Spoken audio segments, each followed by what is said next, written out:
വീണ്ടും ഫ്ലേമിംഗ് തിങ്സിലേക്ക് എല്ലാ കൂട്ടുകാർക്കും സ്വാഗതം. അപ്പോൾ ഇടിയൻ ചന്തു സിനിമ കണ്ടു.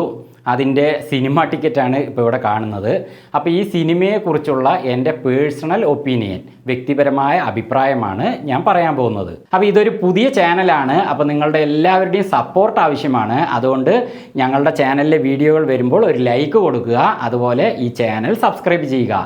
അപ്പോൾ നിങ്ങൾക്ക് ഞങ്ങളുടെ വീഡിയോകൾ വളരെ പെട്ടെന്ന് ലഭിക്കുന്നതാണ്. ഈ സിനിമ ഡയറക്റ്റ് ചെയ്തിരിക്കുന്നതും സ്റ്റോറിയും ശ്രീജിത്ത് വിജയനാണ്. അതുപോലെ ഈ സിനിമയുടെ പ്രൊഡ്യൂസർ എന്ന് പറയാൻ പറ്റില്ല, പ്രൊഡ്യൂസേഴ്സ് ഷെഫീഖ്, റയീസ്, വിഷ്ണു ഉണ്ണികൃഷ്ണൻ, അതുപോലെ ശ്രീവിജയൻ തുടങ്ങിയവരാണ്. പുലിമുരുകൻ, ബാഹുബലി പോലുള്ള സിനിമകളുടെ ആക്ഷൻ കൊറിയോഗ്രാഫറായ പ്രശസ്തനായ പീറ്റർ ഹെയ്നാണ് ഈ സിനിമയ്ക്കും ആക്ഷൻ രംഗങ്ങൾ ഒരുക്കിയിരിക്കുന്നത്. അപ്പോൾ ഈ സിനിമയിൽ അഭിനയിച്ചിരിക്കുന്നവർ വിഷ്ണു ഉണ്ണികൃഷ്ണൻ, ചന്തു സലീം കുമാർ, ബിജു സോപാനം, രമേശ് പിഷാരടി, ജോണി ആൻ്റണി, ലാലു അലക്സ്, വിദ്യാ വിജയകുമാർ, ജയശ്രീ ശിവദാസ് പോലുള്ള വൻ താരനിര തന്നെ ഉണ്ട്. ഈ സിനിമയുടെ ടൈറ്റിൽ സോങ് കൊടുത്തിരിക്കുന്നത് കുറച്ച് സമയമേ ഉള്ളൂ. അതിൽ VFX ഒക്കെ ഉണ്ട്, അതുപോലെ നല്ല BGM ഉണ്ട്. അതിലൊരു പ്രായമായ ഒരു ലേഡിയാണ് പാട്ട് പാടിയിരിക്കുന്നത്. ആ കുറച്ച് സമയമേ ഉള്ളൂ എങ്കിലും അത് നന്നായിട്ടുണ്ട്. BGM നന്നായിട്ടുണ്ട്, VFX നന്നായിട്ടുണ്ട്, അതുപോലെ പാട്ടും നന്നായിട്ടുണ്ട്. ഈ സിനിമയുടെ പേര് ഇടിയൻ ചന്തു എന്നാണല്ലോ. അപ്പോൾ ആ ടൈറ്റിൽ കാണിക്കുമ്പോൾ തന്നെ ഇങ്ങനെയാണ് ഇടിയൻ ചന്തു എന്ന് കാണിക്കുന്നത്. പക്ഷേ ഇതിലെ ക്യാരക്ടർ ചന്തു സത്യം പറഞ്ഞാൽ അത്രയ്ക്ക് ഇടിയൻ ചന്തു ആണോ എന്ന് പറഞ്ഞാൽ എനിക്ക് അങ്ങനെയാണെന്ന് പറയാൻ പറ്റില്ല. കാരണം വിഷ്ണു ഉണ്ണികൃഷ്ണൻ്റെ ഇടിയൻ ചന്തു എന്ന ആ കഥാപാത്രം ഈ സിനിമയുടെ ആദ്യം മുതൽ അവസാനം വരെയും ശാന്തനായ ഒരു മുഖഭാവം വെച്ചുകൊണ്ടാണ്, അതായത് ഒരു ശാന്തനായിട്ടാണ് അഭിനയിച്ചിരിക്കുന്നത്. ഇപ്പോൾ ജനിച്ച കുട്ടികളുടെ മുഖം എങ്ങനെയിരിക്കും, അതിനേക്കാളും വളരെ പാവം തോന്നിക്കുന്ന ഒരു രീതിയിലാണ് ആൾ അഭിനയിച്ചിരിക്കുന്നത്.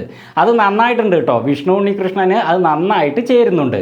അതേസമയം ഈ ശാന്തനായ ചന്തു രൗദ്രഭാവത്തിലേക്ക്, അതായത് ഇടിയൻ ചന്തുവിലേക്ക് ട്രാൻസ്ഫർമേഷൻ ആകുന്ന സമയത്ത് കാര്യമായിട്ട് തല്ലിലിറങ്ങുന്നുമുണ്ട്.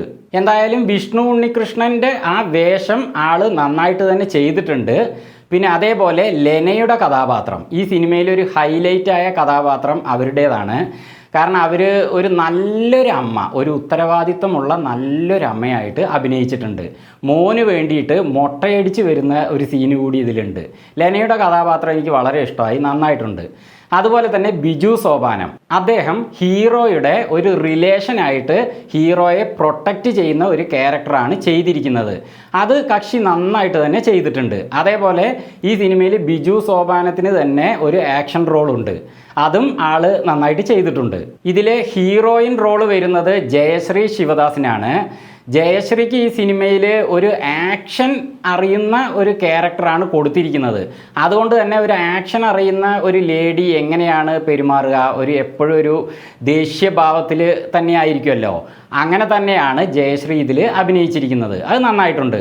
അതേപോലെ തന്നെ പീറ്റർ ഹെയ്ൻ ഈ സിനിമയുടെ അവസാനം ക്ലൈമാക്സിൽ ജയശ്രീക്കും ആക്ഷൻ റോള് കൊടുത്തിട്ടുണ്ട്. അത് നന്നായിട്ട് തന്നെ ചെയ്തിട്ടുണ്ട്.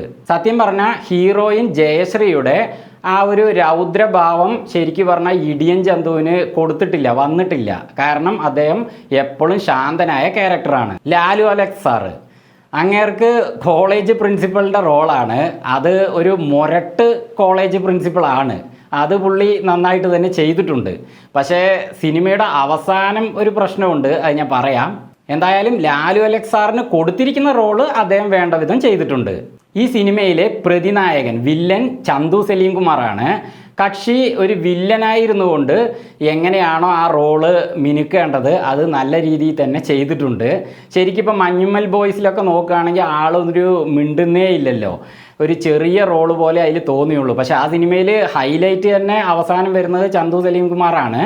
പക്ഷേ ഈ സിനിമയിൽ ആ ഒരു ആക്ഷൻ രംഗങ്ങൾ വരുന്നത് മുതൽ അയാളുണ്ട്.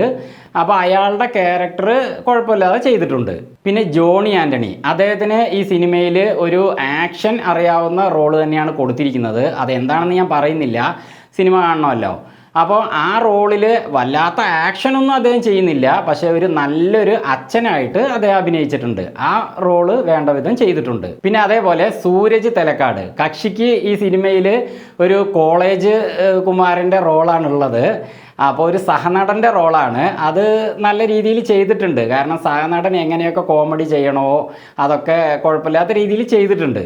പിന്നെ വിദ്യാ വിജയകുമാർ, കക്ഷിക്ക് ഈ സിനിമയിൽ നല്ലൊരു ഫ്രണ്ട്, അതേസമയം ഒരു ഓപ്പൺ മൈൻഡോടെ ജോളി ടൈപ്പായ എപ്പോഴും എല്ലാത്തിനും കൂട്ടു നിൽക്കുന്ന ഒരു ഫ്രണ്ട്, ആ റോളാണ് കൊടുത്തിരിക്കുന്നത്. അത് നന്നായിട്ട് തന്നെ ചെയ്തിട്ടുണ്ട്. പിന്നെ രമേശ് പിഷാരടി, കക്ഷിക്ക് ഈ സിനിമയിൽ ഒരു അതിഥി റോളാണ് കൊടുത്തിരിക്കുന്നത്. അതുകൊണ്ട് തന്നെ വലിയ റോളുകളില്ല. ആ അതിഥി റോള് എന്താണോ ചെയ്യേണ്ടത് അത്രയേ ഉള്ളൂ. അത് കുഴപ്പമില്ലാതെ ചെയ്തിട്ടുണ്ട്. ഇനി സിനിമയുടെ കണ്ടന്റിലേക്ക് വരികയാണെങ്കിൽ, സിനിമ ഇടിയൻ ചന്തു എന്ന പേരിന് തുല്യമായ ഭയങ്കര മാസ് ആക്ഷനൊന്നുമില്ല. കാരണം നമ്മൾ പീറ്റർ ഹെയ്നാണ് ആക്ഷൻ കൊറിയോഗ്രാഫർ എന്നതുകൊണ്ട് തന്നെ നമ്മൾ വലിയ രീതിയിൽ അമാനുഷികമായ ഒരു ഫൈറ്റ് രംഗങ്ങളാണ് പ്രതീക്ഷിക്കുക. പക്ഷെ അങ്ങനത്തെ ഫൈറ്റ് രംഗങ്ങൾ ഈ സിനിമയിലില്ല. അതേസമയം ഒരു നാടൻ തല്ലാണ് ഈ സിനിമയിൽ മേക്ക് ചെയ്തിരിക്കുന്നത്. ആ നാടൻ തല്ലിന് തൻ്റെ മാസ്മരികത എങ്ങനെ ചെയ്യണമോ അത് പീറ്റർ ഹെയ്ൻ ചെയ്തിട്ടുണ്ട്.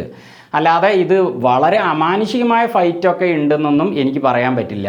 അത്രയ്ക്ക് ഈ ഇടിയൻ ചന്തു എന്ന പേരിനുള്ള ഒരു ഭയങ്കര ആക്ഷനൊന്നും ഞാനിതിൽ കണ്ടിട്ടില്ല. എന്നാൽ ആദ്യം മുതൽ അവസാനം വരെ ഇടയ്ക്കിടയ്ക്ക് അടിപിടി ഉണ്ട് താനും. പിന്നെ ഈ സിനിമയുടെ ക്ലൈമാക്സിൽ ഒരു ഉഗ്രൻ അടിയുണ്ട്. ആ ക്ലൈമാക്സ് ആക്ഷനിൽ ശരിക്കും പറഞ്ഞാൽ അതും ഒരു മാസ് ആക്ഷൻ അല്ല. അതേസമയം ഈ കോളേജ് കുട്ടികളൊക്കെ ചേർന്നിട്ട് ഒരു അടിപിടി ഉണ്ടാക്കുമ്പോൾ എങ്ങനെയിരിക്കും, ആ രീതിയിലുള്ള നാടൻ തല്ലാണ്. പക്ഷേ ആ നാടൻ തല്ലിൻ്റെ ഇടയിൽ കൂടെ പീറ്റർ ഹെയ്നിൻ്റെ ആ ഒരു മാജിക്ക് വന്നിട്ടുമുണ്ട്. ശരിക്കും സിനിമയിൽ മെയിൻ ക്യാരക്ടറായ ഇടിയൻ ചന്തുവിന് മാത്രമല്ല ആക്ഷൻ റോളുകൾ ഉള്ളത്.